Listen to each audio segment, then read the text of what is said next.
SpaceX Cargo Dragon. Today's launch, a NASA mission to deliver critical supplies and research to the astronauts living and working aboard the International Space Station.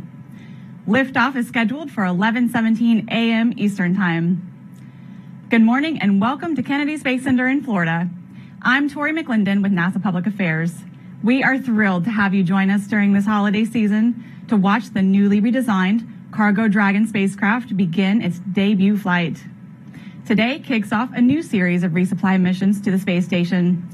The original Dragon 1 spacecraft completed its 20th and final cargo resupply mission earlier this year. Now the upgraded Dragon 2 will carry the torch with even more capacity for science payloads.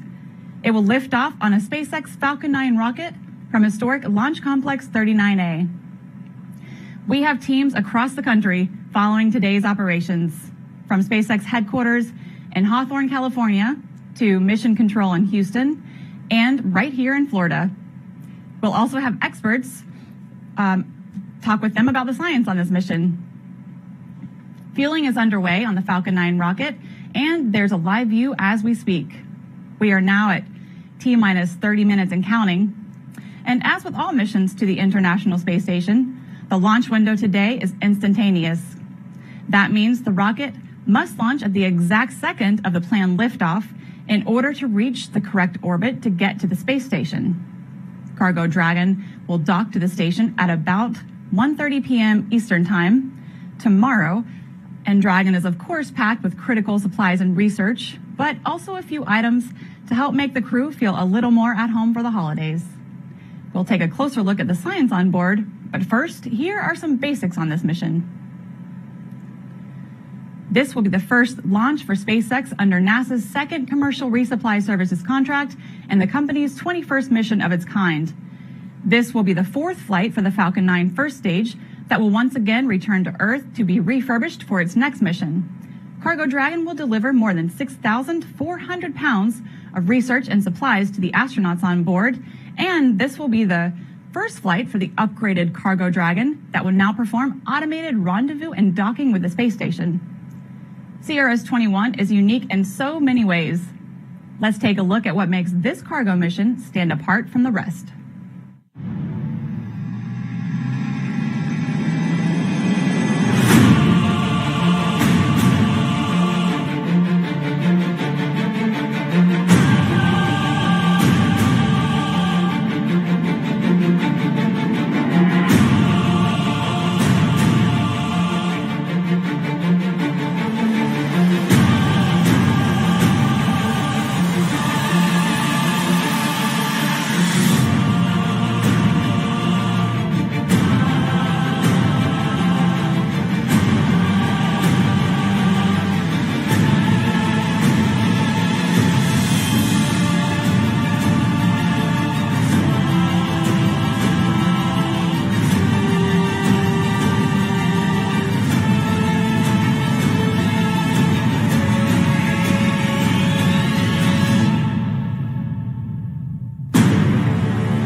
And we're about T-minus 27 minutes away from liftoff. Joining us now is NASA's Joshua Santora and Marie Lewis with an update on the launch. Hey guys, give us some good news. Hey, good morning. Yes, we do have some good news for you. We have increasingly improving weather conditions. I'm Joshua Santora, joined by Marie Lewis. Thank you. It's exciting to be here. I know we had a wave off yesterday because the weather at the booster recovery site wasn't looking too great, but things are looking a lot better today. Yes, we're going to go and take a look here at this graphic. We've got currently a 70% chance of good weather conditions. That means we have a 30% POV as a common term, percentage of violation of those weather constraints. And it's some thick clouds that are moving through the area pretty quickly, and that speed actually is really helping us. It's like we're looking at what we've heard on these audio loops we're listening into, the launch process and countdown. Things are proceeding well. We're not expected to have any of those thick cloud pockets in the area, but we still have a chance of that. That coming from our launch weather officer, Melody Lovin of the U.S. Space Force 45th Space Wing Weather Squadron. Appreciate those fine folks taking good care of us. And as you heard Tori mention, fueling began at T-minus 35 minutes, so it's well underway now. That RP1, which is rocket-grade kerosene, liquid oxygen fueling on the first stage, well underway. And then at T-minus 16 minutes, so about 10 minutes from now, we'll hear that liquid oxygen loading has begun on the second upper stage. Yeah, we've got a full staff on board today from coast to coast here at the Kennedy Space Center. We are tracking this ourselves, as well as there's a SpaceX team here and support from NASA as well with some telemetry and communication. Out in Houston, Texas at the Johnson Space Center, we have teams from NASA's Mission Control who also support Space Station there, and then out in California on the West Coast at Hawthorne, the SpaceX headquarters and Mission Control as well. So teams keeping a close eye on things, and they're liking what they're seeing so far. Absolutely. And so far, things are looking green. The range is green around the pad and the area downrange. The rocket is healthy. We have not heard any significant issues on the nets. And you may have noticed when we were on that wider shot, the booster looks like it's seen better days, but that's actually because it's been reused so many times. Yes. Yeah. So this will be its fourth flight, which we're excited for, just that capability to use a flight-proven booster. So there you see on your screen, this will be the fourth flight. If all goes according to plans today, Demo 2, our space dads, Bob and Doug, used the same booster earlier this year, and then the Anasis 2 flight and then a Starlink mission have all used this booster. So here we go for number 4. Yeah, so this booster has certainly been put through its paces, and the Cargo Dragon on top, of course, is the new upgraded Cargo Dragon. And the commercial crew program is watching, will be watching this mission really closely to see how this Cargo Dragon performs, because it has so many similarities to the Crew Dragon that just launched Bob and Doug earlier this year and launched the Crew of 4 on Crew 1 last month. You'll see on the bottom part of the capsule where the Super Dracos would have been for that launch escape system on the Crew Dragon does not exist on Cargo Dragon. Also inside, there's no seats, obviously, because it's packed with cargo instead of people. And then there are no windows on the outside and only 2 of 4 fins on the trunk, the bottom half. Yeah, and obviously the purpose of this mission today is to get cargo and supplies to space station. So that the Dragon is really broken apart into 2 parts. There's the capsule, which is pressurized, which holds about 9.3 cubic meters or 328 cubic feet of storage space. And so that's, if you are familiar with the size of a minivan, that's roughly 2 minivans, a little over 2 minivans packed full of stuff. And then the trunk, which you'll hear more about, the NanoRacks Bishop airlock, is taking good use of the vacuum storage space.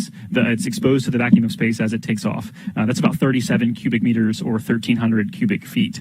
A couple other noteworthy things here. We won't see solar arrays deployed during this flight. That's not a part of the Dragon 2 operation. They have solar arrays that are actually make up half of the trunk. The outside half of the trunk is the solar array.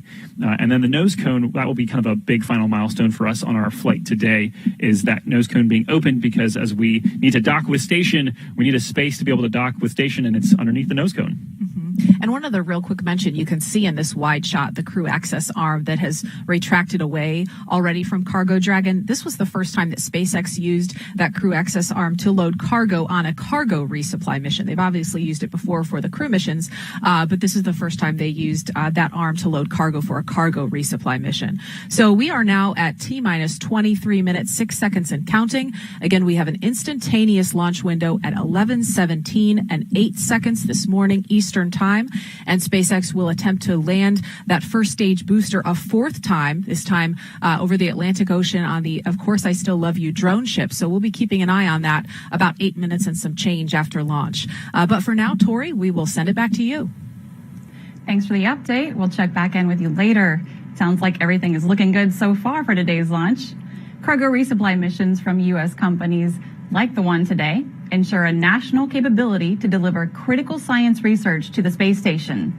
Now, this significantly increases NASA's ability to conduct new investigations in a microgravity environment at the only laboratory in space. The ISS National Lab gives us a closer look at some of this groundbreaking research. SpaceX's 21st Commercial Resupply Services mission to the International Space Station is ready to launch from Kennedy Space Center. This mission will bring critical cargo, research, and technology demonstration payloads to the orbiting laboratory.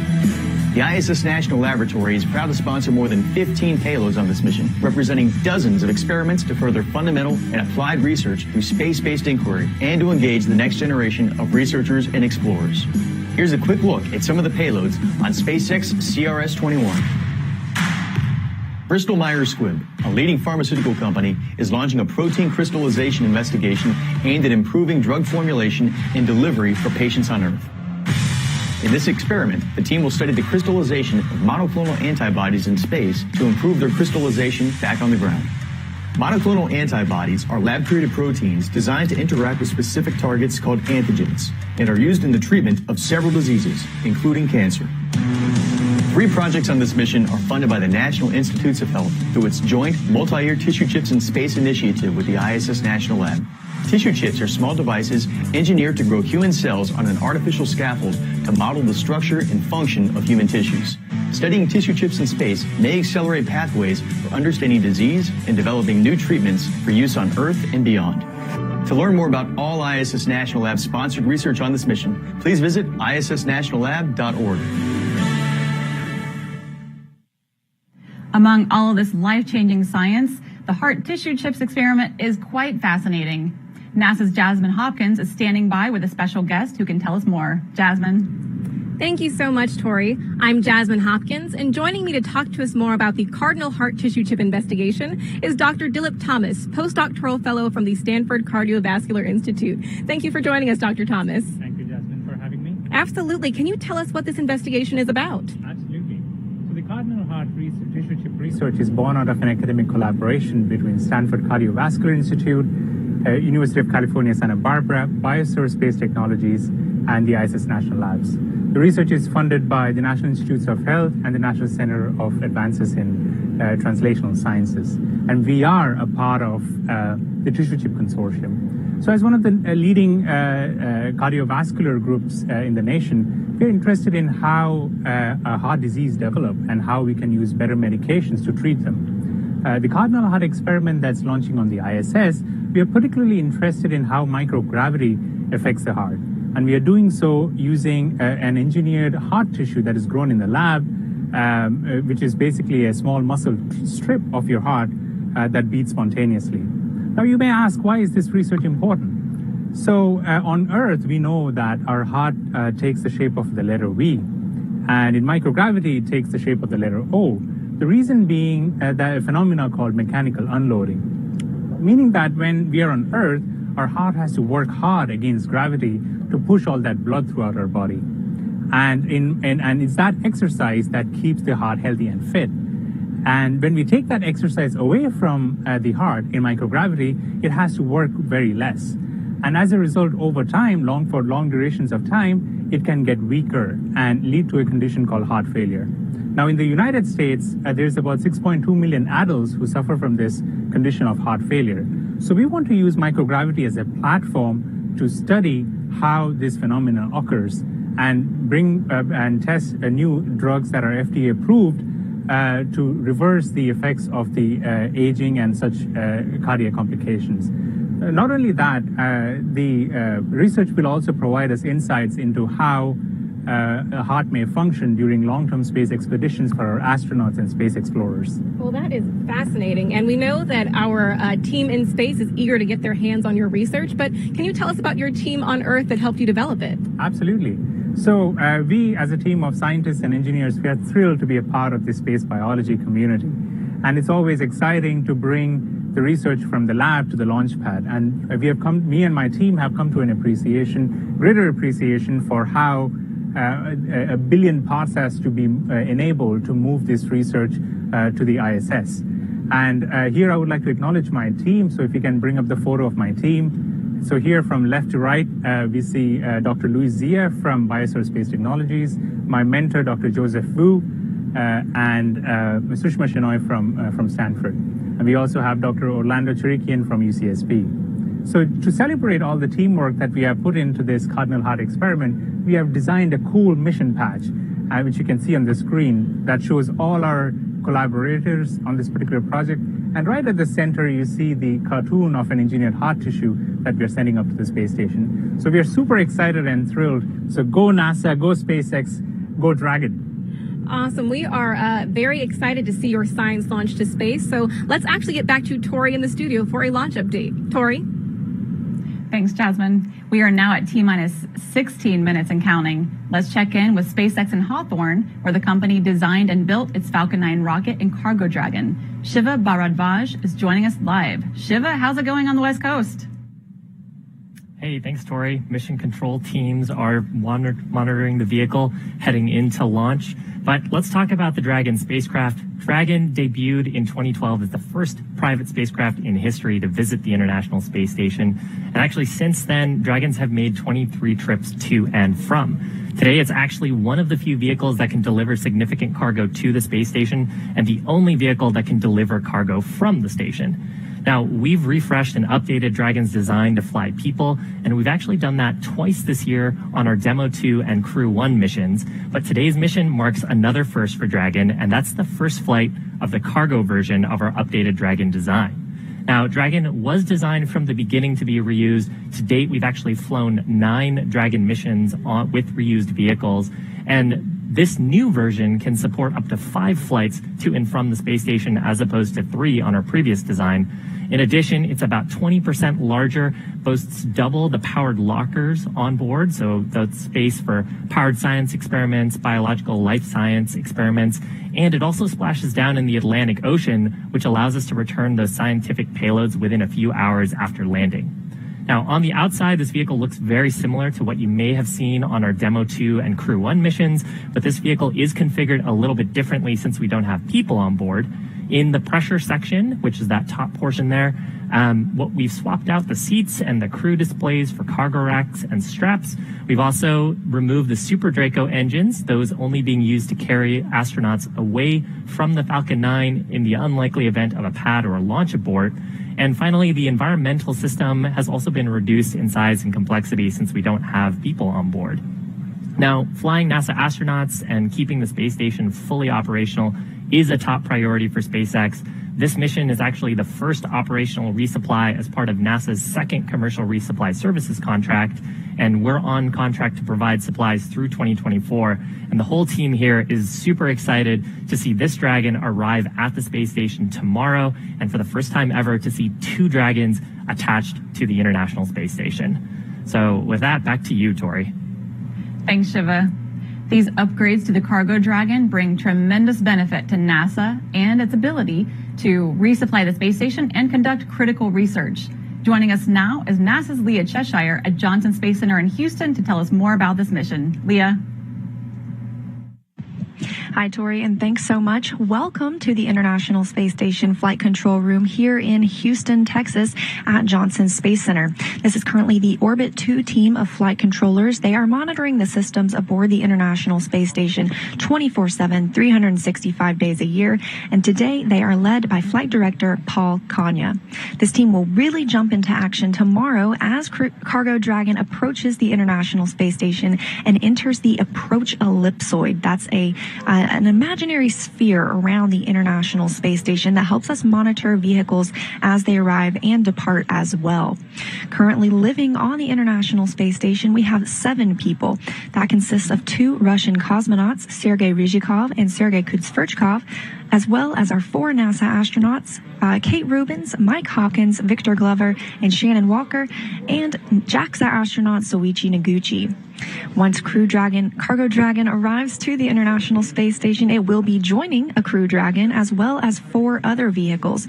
That'll be 2 Russian Progress resupply spacecraft, 1 Russian Soyuz spacecraft, and Northrop Grumman's 14th resupply mission to the International Space Station. Cargo Dragon will remain on board the International Space Station for about a month before being packed up with critical science and supplies and splashing down in the Atlantic Ocean, delivering that science to be analyzed on Earth. When Cargo Dragon arrives tomorrow, the crew aboard the International Space Station will not capture it as they have previously using the Canadarm2, but instead, NASA astronauts Kate Rubins and Victor Glover will monitor the arrival of Cargo Dragon. Everything is looking good here in Mission Control Houston. We're excited for launch today, and we'll send it back to you at Kennedy. Thanks, Leah. We're excited for today's launch as well. Let's take an even closer look at some of the research the Expedition 64 crew will be conducting. BioAsteroid is an experiment to study whether we can use microorganisms, bacteria and fungi, to extract economically interesting elements from asteroid material. It's essentially what we would call a biomining experiment. In other words, mining in support of the long-term human exploration and settlement of space. Brain organoid is a miniaturized version of developing human brain. So this really mimics the early stages of human brain development. Being able to perhaps accelerate these brain organoid maturation could help us make better human models for neurodegenerative disorders, for which, for most of them, we don't have any treatments or cures. If you go to a hospital or a clinic and you have a medical problem, like an infection, you often get a blood test called a white blood cell count and differential. That's a capability we don't have right now in spaceflight. So our objective is to test out this device that can be used in space so the astronauts can diagnose and treat their own medical problems. Jasmine is joining us again, this time with an expert from the ISS National Lab. Jasmine? Thank you, Tori. Yes, here to talk to us about the U.S. National Lab is Patrick O'Neill. Thanks so much for being here, Patrick. Thanks, Jasmine. Appreciate it. Absolutely. Can you tell us about the amazing payloads that you'll be managing on this mission? Yeah, so right now we're slated to have more than 15 investigations that are launching on this mission. And the other day, Dr. Kirk Costello from the ISS program, he made mention of the fact that this was a very life science rich mission, and he is spot on with that. And from our perspective, we're really seeing a wide array of life science investigations that are on this mission. I believe that we just saw a video from a brain organoid payload from a group over at UC San Diego. But then on top of that, we also have a variety of tissue chip investigations that are flying, that are sponsored through one of the centers associated with the National Institutes of Health. So we're really excited about that. But then also there's some microbial research that's going to be happening. And then we also have some big pharmaceutical companies that are sending investigations on this mission. So again, it really does showcase the diversity that we have within the life science communities and the types of research that's possible on the space station. Absolutely. We know that the U.S. National Lab is managing more than 15 payloads on this mission, which is a pretty big lift. So can you tell us, is there anything that sticks out to you? Well, what I would say that's really interesting about this mission is we're seeing a lot of investigations that are going up for the second or third time. And so it's the idea of iteration. So it's what we're able to see out of this is that they're learning something the first time they fly, but then now they're able to extrapolate that and take that into their next investigations. And maybe that leads to applied applications one day down the road for either benefiting life on Earth or setting the foundation for a robust and thriving low Earth orbit economy. And then on top of that, what I would say too is we have a lot of student investigations that are flying on this mission. And I think that that's one of the really exciting aspects of the National Laboratory is the fact that we are opening access to all types of researchers, whether you're a seasoned researcher or you're a young researcher. The notion that the space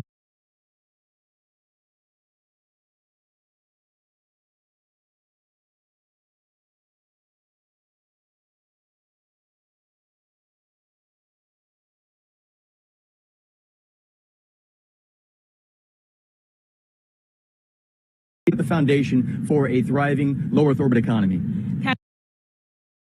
Patrick, that is fantastic. And we are so excited to see all of this science launch to space today. So let's take it back to Tori for another launch update. Tori? Thanks, Jasmine. I'm sure the astronauts on board the space station are eagerly awaiting their delivery.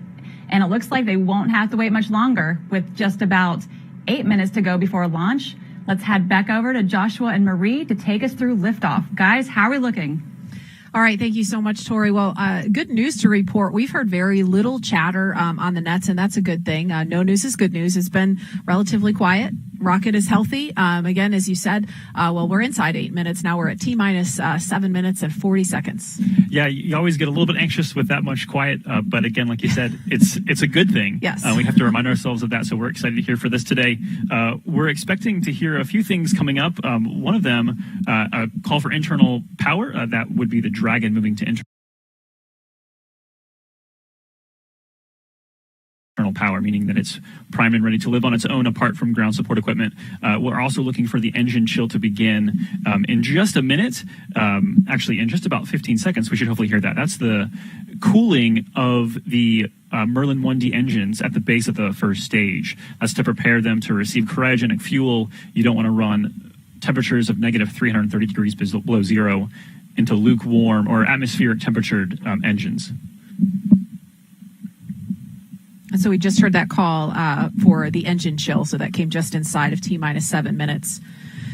In about T-minus 5 minutes, so less than 2 minutes from now, we should hear that the RP-1, again, that's that rocket-grade kerosene fueling, will be complete. And then the action will really start to pick up after that point. The transporter, erector, or strongback, which provides fluid, power, and communication to the rocket, that will kind of open its clamp and tilt back ever so slightly in preparation for liftoff. Again, this is the first cargo vehicle, Cargo Dragon, that will dock, not just dock, but dock autonomously to the International Space Station. And so tomorrow afternoon it will be approaching and then docking to the Node 2 Harmony Zenith port. That happens to be the same port that the Crew Dragon Resilience will relocate to after this Cargo Dragon departs in January. That will clear the Node 2 forward port for Crew 2 arrival in the spring. So if you remember that graphic that Leah showed while she was talking, it reminded me of a full parking lot this time at the space station. So that's a good thing. Lots of visiting vehicle traffic at the space station, and the Cargo Dragon just the next one to make a stop there.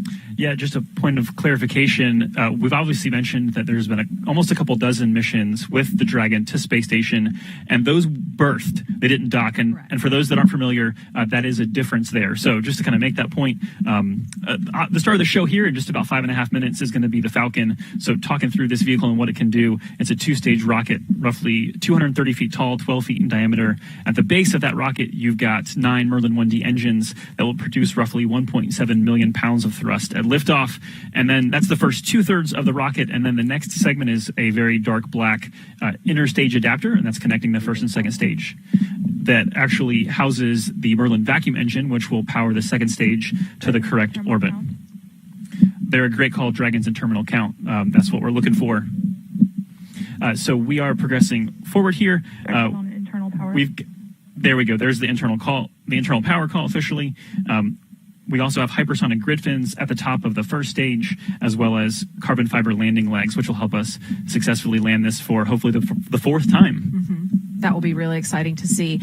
And we haven't heard it just yet, but if we do momentarily, I will just stop talking, so I may stop mid-sentence. But we expect to hear that the transporter erector, at least see that clamp beginning to open in preparation to tilt back before liftoff. So that should be happening any moment now.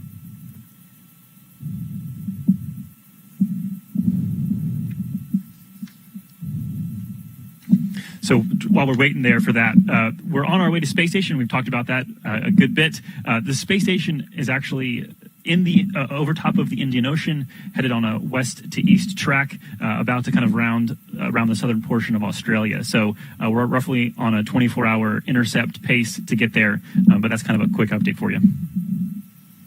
And again, when Dragon docks, it will be tomorrow, December 7th at approximately 1:30 p.m. Eastern time. And there you see the transporter erector. If you look to the right of your screen, it's tilting back ever so slightly.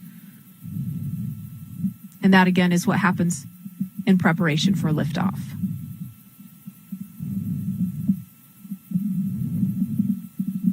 And that tilt's continuing.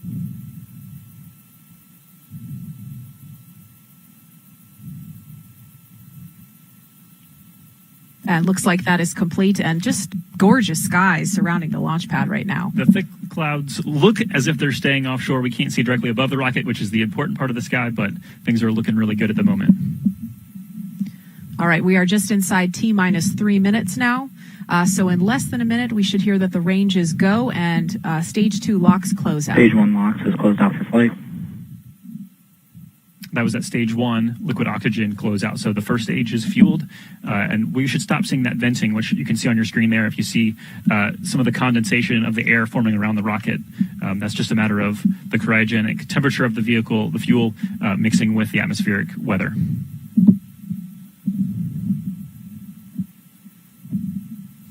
We do fuel as close to zero as possible. SpaceX fuels as close to zero as possible, and that's because they're using densified liquid oxygen. They're trying to pack literally as much as they can in there to maximize the performance of the vehicle to support the customer's needs. We are closing in on T-minus 2 minutes now and expect to hear a couple of calls momentarily.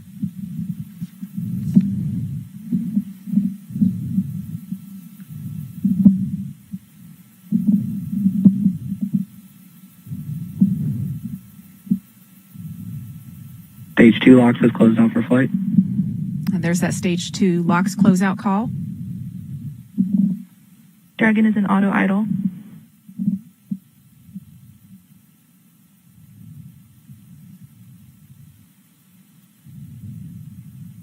And we're now at T-minus 1 minute, 33 seconds and counting, and Falcon 9 should be in startup in less than 30 seconds.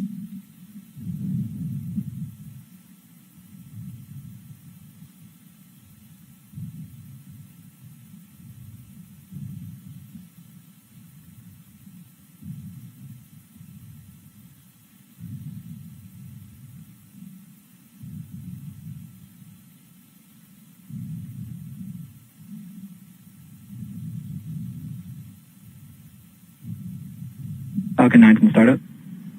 Dragon is in countdown. And there it is, right on time. Falcon 9 is in startup. Dragon is in countdown. So we are at T-minus 50 seconds and counting. LD on countdown 1, go for launch. And there is that go for launch call we love to hear. T-minus 38 seconds. At T-minus 18, we will see T-minus that 30 seconds accounting. sound suppression system begin to flood the pad just before liftoff.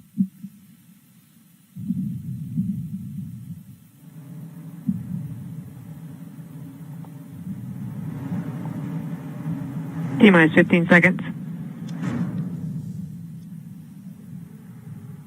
10, 9, 8, 7, 6, 5, 4, 3, 2, 1. And liftoff of the Falcon 9 and upgraded cargo Dragon, the first cargo capsule to dock to the International Space Station. Stage 1 propulsional is nominal.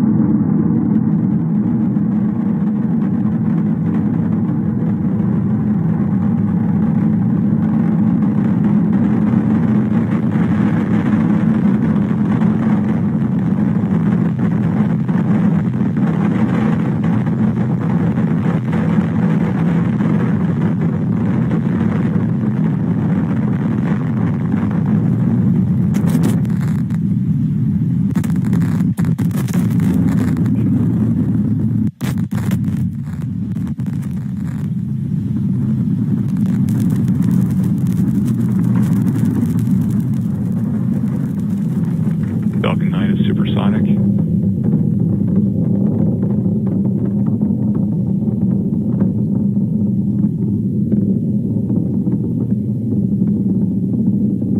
Max Q. So there we go, a couple really important calls. Supersonic, obviously exceeding the speed of sound, and then max Q, maximum aerodynamic pressure. That's from passing through an atmosphere that is still fairly thick while increasing speed dramatically. They throttle back slightly just to be able to make sure that the vehicle can handle those loads, and then they'll accelerate back up. A beautiful shot there on screen. You can see the plume coming off. In-flight shuttle started. You can see the plume coming off of the base of that first stage where the 9 Merlin 1D engines are firing. We heard the chill call for the vacuum engine to begin as well, preparing that to take the second stage to the correct orbit. Coming up here in about 30 seconds, we're going to hear and see a rapid succession of things happening. We're going to hear a call for MECO. That's the booster, the main engine cutoff. It's completing its job of getting the spacecraft out of the atmosphere. We'll also follow that up with the first stage being separated, following a parabolic trajectory back towards the drone ship. And then very shortly after that will be the second stage engine start. That's that Merlin vacuum engine we talked about.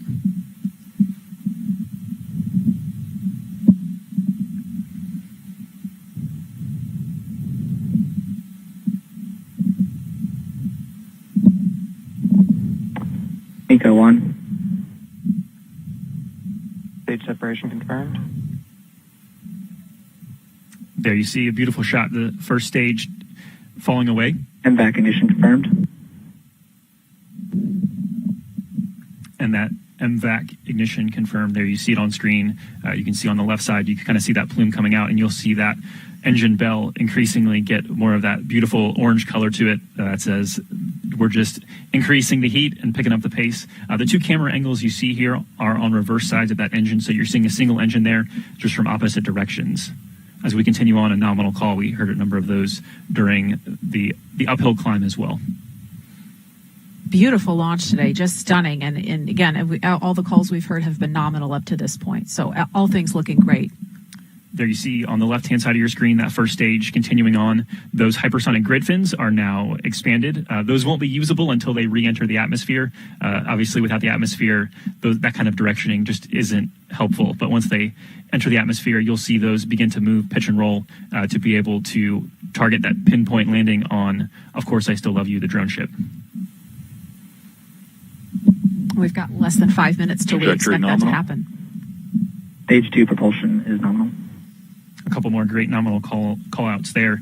So just previewing what's ahead, at about 6.5 minutes into flight, we're going to have the entry burn for the first stage headed towards that drone ship. Just acquisition of signal in Bermuda. So that's just a communication call. You might hear more of those as we go through the process today. That's just a matter of there are ground stations across the world, literally, that help pick up and track the vehicle as we send telemetry data back to Earth for the mission, for the controllers to be able to monitor progress and ensure everything is proceeding nominally. And really noteworthy, that booster just launched its 4th payload into space. And one of those actually was more significant than a payload. Bob and Doug earlier this year, that same booster launched 2 humans into space. So really great, amazing accomplishment that the same booster has been reused a 4th time. Nominal. After we get that entry burn, a couple minutes later, we will have the second stage engine cutoff. That puts us at having a roughly 6-minute burn of the second stage. And then at almost the exact same instant, we're expecting the first stage landing to occur. And then a few minutes more, we'll see the separation of the Dragon from that second stage. We've seen some beautiful shots this morning in preparation for launch. So hopefully we'll get to bring you that live. Again, beautiful to see that Dragon just separate what feels like ever so gently at a cool 17,500 miles an hour. Oh yeah, just a nice easy coast, right? What's really exciting to look back and realize, the Dragon is on its way to the space station, the first of 9 cargo resupply missions under this brand new contract. But it just so happens on this day in history, 22 years ago, began the assembly of the International Space Station. Trajectory nominal. Obviously an incredible international collaboration, and really we're kind of ushering in the era of having commercial companies contribute to that collaboration. And so what a privilege it is to be a part of this portion of history of the space station and our exploration, not only to low Earth orbit, but also into deep space. Yeah, so 22 years later, from the very beginnings of the International Space Station, now they're having to move spacecraft around to open up ports for all the new visiting vehicles. So it's really an amazing achievement, result of the cooperation between so many nations, government and industry together. Yeah, Marie, pleasure to have you with me. It's been fun. Stage 1 entry burn startup. We're gonna call it a day for us here, but we're gonna stay with the rest of the process and send it now back to SpaceX headquarters in Hawthorne. Shiva, congratulations to you and the SpaceX team there on a great launch. Looking forward to the next few milestones with you. Yeah, thanks, guys. So actually, if we could go back to the shot of the vehicle, we're actually just in the middle of our entry burn. That's where we ignite 3 of the Merlin 1D engines, so we're slowing down the first stage as we come into contact with the atmosphere. Just shut that down, so that burn lasting about 30 seconds. From here on out, you can actually see the attitude control thrusters there firing. That's those little plumes of white gas. And then the grid fins, those, as we get more and more atmospheric pressure on the vehicle, will guide the first stage towards our drone ship named, of course, I Still Love You. Taking a look at the data for the second stage, Dragon is running right down the middle of the projected orbit on the second stage, going for a roughly circular orbit. And then about T plus 11 and a half minutes into flight, we'll expect to see Dragon separation. At this point, next event coming up, so on our screen right now is our shots of the second stage, but next event coming up for the first stage is Falcon 9's landing burn. That's about 30 seconds away. We'll ignite just a single center Merlin engine, then shortly after that deploy the landing legs, and then attempt a soft touchdown on our drone ship named, of course, I Still Love You, stationed out in the Atlantic. 10 seconds out to our landing burn on the first stage. Second stage continuing to look nominal. Stage 1, landing burn startup. Call it there from the prop team. So this burn expected to last about 25 seconds. In the middle of this, we'll also have shutdown of the second stage's MVAC engine. Coming up just a few seconds from now. Stage 1, landing leg deploy. So landing leg deployment on the first stage. Hopefully stick the landing. Shot from our drone ship.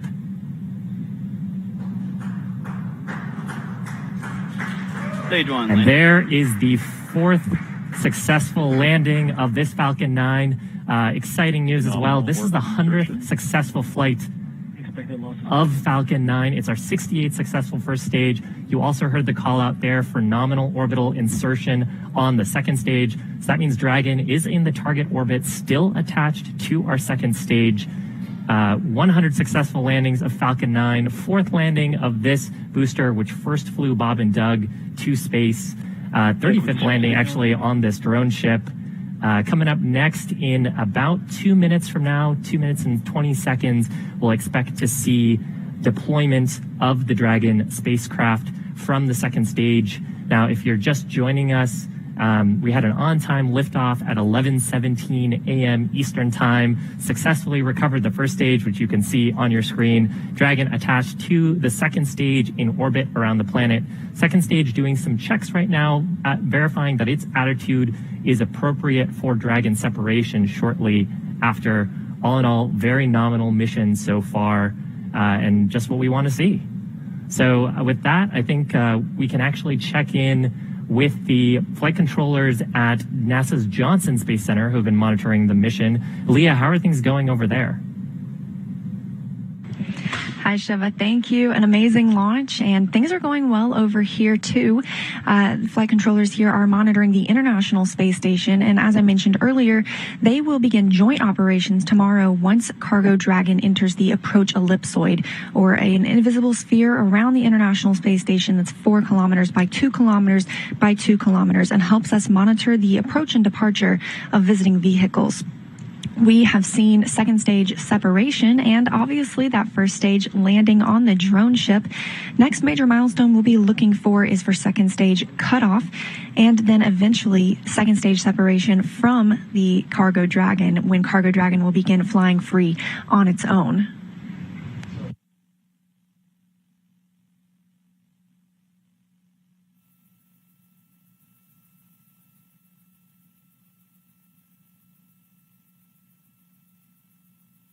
We'll be looking for a separation to come in just about 30 seconds now. Shortly thereafter, there will be some checkouts performed on the service section Draco thrusters on the vehicle.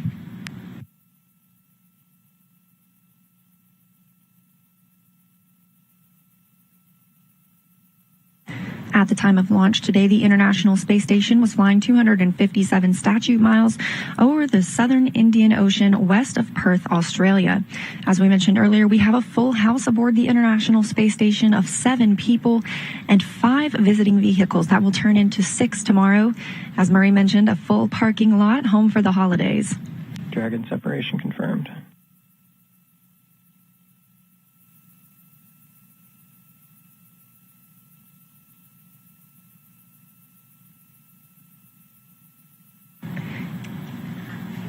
And with second stage separation confirmed, Cargo Dragon is now flying free on its own, continuing its journey to the International Space Station.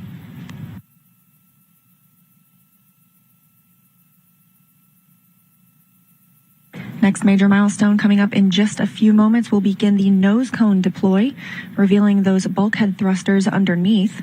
Those will be used for some of the burns throughout Cargo Dragon's next 24 hours as it begins its approach to the International Space Station.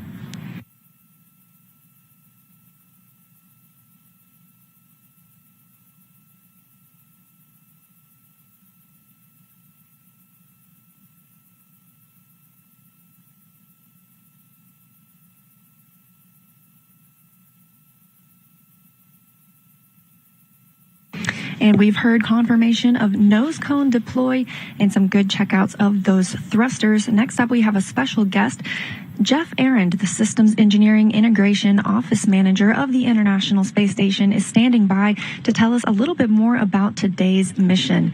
Thanks so much for joining us, Jeff. I'm more than happy to join you. I have a few questions for you. So the Cargo Dragon is now en route to the station. Can you explain the differences and similarities for this vehicle with the Crew Dragon vehicle we saw arrive at the station last month, and any similarities and differences in the Rendezvous Profile for an automated docking? Yeah, I'd be happy to talk to that. So just basically, if you actually just look at the vehicle, the outer mold line is essentially the same. There's actually some minor differences, but the average eye would not pick up that there's any difference between the cargo and the crewed version of the vehicle. But at the same time, probably one of the most important things is that from an ISS crew and vehicle safety perspective, the vehicles are identical. So they're equally safe vehicles for cargo and crew. One of the big differences between crew and cargo is there's no super Dracos on the cargo vehicle. There's no need for a launch escape system to protect the crew. So that's probably the biggest difference from an overall safety point of view. This vehicle is a little bit more capable from a powered locker point of view, which helps us a lot on science and research. We have 8 powered lockers going up, 12 coming home, or for the descent cargo, where the crewed vehicle only has 4 powered lockers on the way home. Obviously, a big piece is we have to remove the crew accommodations from the crew Dragon in order to accommodate the cargo, science, research, vehicle systems, all that kind of hardware in the cargo version of the vehicle. Let me see. You also asked about the Rendezvous Profile. So the Rendezvous Profile and ProxOps are essentially the same between the two vehicles. If independent of which port they go to, I would tell you they're the same.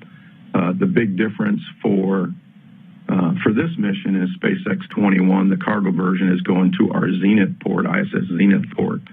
So basically everything's the same through what I would call R-bar intercept to actually where it interfaces or intercepts the velocity vector on space station. At that point, the vehicle will be at about 220 meters out. Rather than stopping on the V-bar, this vehicle is just going to continue a 90-degree rotation above ISS, and so it'll be basically on the minus R-bar, about 200 meters out, and from there, the vehicle will translate to its final waypoint, which we call waypoint 2, which is 20 meters out. Do a hold there, and from there it'll proceed to docking. Hope that was all clear. Yes, it did come through. Thank you so much. So once Cargo Dragon docks, we will have 2 Dragons for the first time at adjacent ports on the International Space Station. How will NASA and SpaceX teams handle the operations of both vehicles from a timeline and communication loop standpoint? Yeah, that's a really good question. It turns out that you call it dueling dragons. I don't know if I've actually heard that term. That's interesting, but we kind of had to practice. The teams had quite a bit of practice on what I would call dueling dragons even before the launch, and that was really as in preparations for the launch. There's a fair bit of communication between the SpaceX team at Hawthorne, the SpaceX team at KSC, of course the other folks at KSC, and at times with ISS. So even before we've launched here with the Cargo Dragon on the pad and at KSC, there were some preparations that we needed to do. They just need to configure their consoles, set up their commanding, and do their and view their telemetry, and make sure they're communicating to Cargo Dragon and not to the Crew Dragon on ISS. likewise, there was the Crew Dragon, every 30 days or so, we wake it up. It basically is in a quiescent mode when it's on ISS. And every 30 days, we do a health and status check on that vehicle. And so again, SpaceX and their team and the NASA team needs to kind of reconfigure their commanding and communication method with each of the vehicles such that it actually now talks to the Crew Dragon and not the Cargo Dragon. So they get some practice on that even before SpaceX 21 will show up to ISS. And as I kind of alluded to, the Crew Dragon, we basically put it in non-quiescent mode, into a quiescent mode when it's on orbit. So as soon as Cargo Dragon shows up, it basically gets the full attention of the crew and the flight control team. Much of its cargo needs to be removed within hours, if not days. And with all the science and research on board, pretty much it gets our undivided attention and the crew's undivided attention from a timeline perspective. That's great. Always prepared. Love it. So we've discussed the upgrades to this vehicle and how it's very similar to Crew Dragon, carrying an increased amount of research, hardware, and other payloads. So what does that mean for the astronauts on station? In a word, they're going to be extremely busy. This vehicle is bringing almost a metric ton of research, science, and just all utilization items, about a metric ton worth of cargo, much of which needs to be exercised and within the 30-day mission, that 30 days or thereabouts. I can't remember exactly how many days we're planning for this vehicle. 28 to 31 is what I'd guess. But most of that work needs to be done while the vehicle is there. So they only have the 30 days or so to get everything off, everything exercised, all the research completed, and then they need to pack it, that exercise research, they need to pack that to come home so that we can quickly turn it around and get it to the labs on the ground here. So yeah, they're going to be super busy, I guess is what I would tell you. And I'm sure they're looking forward to it. The NanoRacks Bishop airlock will be the first commercial module added to the station. So can you discuss how this helps open the station to more customers and commercial companies? Yeah, that's a very good question as well. So you're right, the NanoRacks airlock, Bishop airlock, so it was conceived, designed, and built by NanoRacks to meet the needs of its customers. NanoRacks retains the ownership of this airlock, and so they are really driven to find paying customers in order to make the commercial module profitable. And these users will likely be commercial customers, and these business-to-business transactions, we're hoping, and I think they will increase the economic development of low Earth orbit.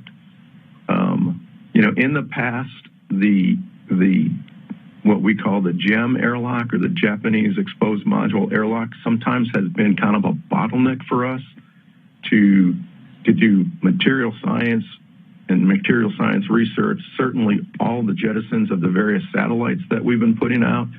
So this is a larger volume. It gives us the opportunity to do more deploys, a larger group at a time. It also provides some flexibility for ORUs that we can't bring inside. And so maybe we can stimulate business in that way as well. But to me, it's an exciting time, and we're just looking forward to having it on orbit. Thanks so much, Jeff, for joining us today and sharing all of that information about the mission with us. We are still here in the International Space Station Flight Control Room in Houston. Flight controllers are monitoring the status of the station itself. And what you can look forward to tomorrow will be the arrival of Cargo Dragon to the International Space Station. So once it crosses that approach ellipsoid, teams here will begin joint operations with the SpaceX team in Hawthorne, California.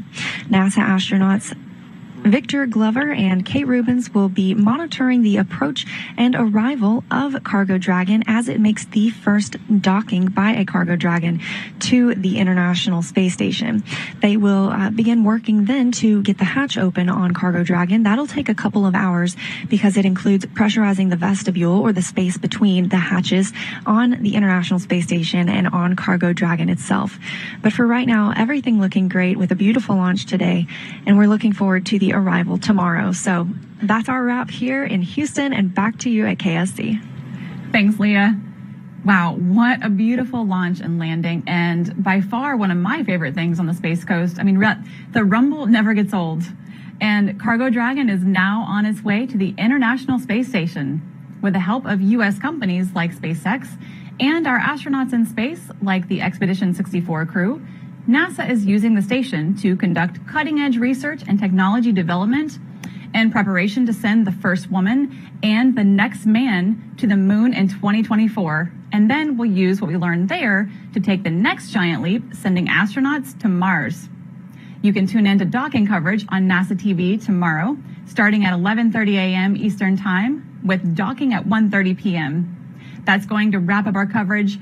I'm Tori McClendon, and from everyone here at NASA's Kennedy Space Center and our colleagues across the country, thank you so much for joining us. For more information on this mission, visit nasa.gov/station or nasa.gov/SpaceX. We leave you now with another look at today's spectacular launch.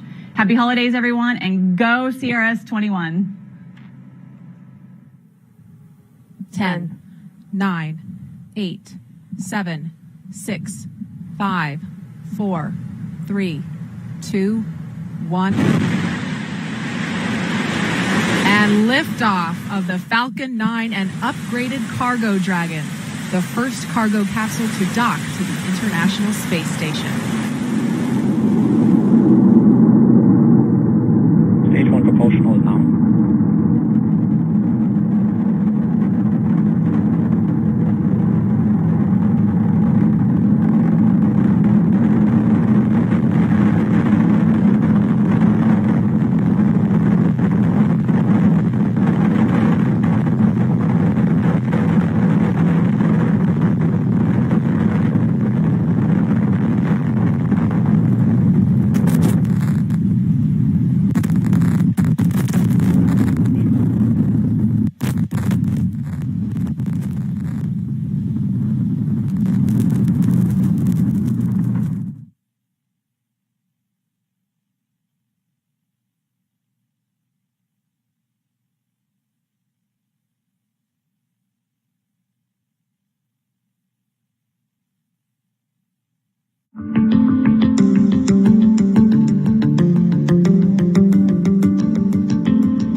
And in just about half an hour, this SpaceX rocket will launch the Sentinel-6 Michael Freilich satellite into space to continue the important work of monitoring changes in our oceans around the world. And so it seems fitting, this satellite will begin its flight over top of the largest ocean in the world, the Pacific. Welcome everyone watching on NASA and SpaceX's platforms. Thank you for joining us here at Vandenberg Air Force Base on the coast of Central California. I'm your host, Daryl Nail, and with me is Marina Jurica with NASA's Jet Propulsion Laboratory. So good to have you here. Oh, thank you so much, Daryl. I'm so honored and excited to be here. The launch pad right behind us, Sentinel-6 getting ready to launch and giving us another decade of sea level observations. The science return is so critical, and I'm so excited to be here. Now, you're a meteorologist as well, so you know the value of the data that's going to be coming from this satellite once it gets into space and starts working. But now comes the hard part, which is launching it into space. I know, and I'm feeling so excited to get this Sea Scout launched and into action. I'm so invested in the incredible data that's going to come from this satellite, the legacy that it follows and continues. And we all live on this Earth here together, so we need to make it a better place for everyone. Well said. And right now, as far as the rocket's concerned, we are go for launch. We'll get an update from Launch Control in a minute. We'll take a look at the pad, though. The rocket looking beautiful out there on Space Launch Complex 4. Now, coming up in the show, we'll learn more about Michael Freilich and why this satellite was renamed after him before he passed away. We'll also talk live with his son and his daughter after the launch. The satellite he's named for can do some incredible science. We'll show you how it detects sea level changes down to a single centimeter and how it helps forecasters make better predictions about the strength and the path of life-threatening storms like hurricanes. And just before launch, we'll talk about the cool secondary mission of the landing of SpaceX's first stage booster right back here on land, just a few hundred feet away from the launch pad. Then after the launch, join us for a live transatlantic conversation about climate with scientists from NASA and ESA, European Space Agency. But first, let's introduce you to the team of commentators who will be calling the launch today. NASA's Joshua Santora and launch trajectory analyst Philip Hargrove. Gentlemen. Daryl, Marina, it's a pleasure to be here. Just really an honor, like Marina said. I am Joshua Santora with NASA Communications, and joining me, Philip Hargrove from NASA's Launch Services Program, or LSP. Philip, it's a pleasure to have you with me. It's a pleasure to be here. Thank you so much for having me. Yeah, so we are super excited, feeling the energy even from the East Coast, where we are located currently. The launch team, due to COVID environments, we're split across the country right now, trying to very literally distance ourselves. But part of the Launch Services programs, their services provided, is to keep everybody around the world that needs to be in the loop on what's going on actively in the loop, and that's true for us here today. We are actively listening in to everything happening behind the scenes in the entire countdown procedures. So, Philip, how are things going in the countdown procedures? Yeah, things are going really great. It's been a big week of preparation, and we're finally in the final stretch, just about 25 minutes or so until launch. It's been a smooth count so far this morning. The teams got on console about 3.5 hours ago, around 6 a.m. Pacific time. And about 15 minutes ago, the NASA chief engineer, Akash Vengani, polled his team. The NASA engineers, the NASA launch manager, Tim Dunn, polled his team to ensure that NASA is ready for launch. And just a few minutes ago, the SpaceX launch director, Eric Kraskowiak, polled his team to ensure that they were ready for fueling, which just began recently. So the range is good as well, which means that the path to space is safe for the rocket and safe for the public, and the Falcon 9 is also proceeding nominally towards launch. Yeah, all good things. Obviously, lots of teams there involved, and we'll talk about that in just a minute, but want to preview for you the fact that we have an instantaneous launch window today, meaning that we have a single second to be able to fly. We have a backup opportunity available tomorrow if it's needed, but that launch time today is at 9:17:08 Pacific time. Again, a reminder, we're launching from Vandenberg Air Force Base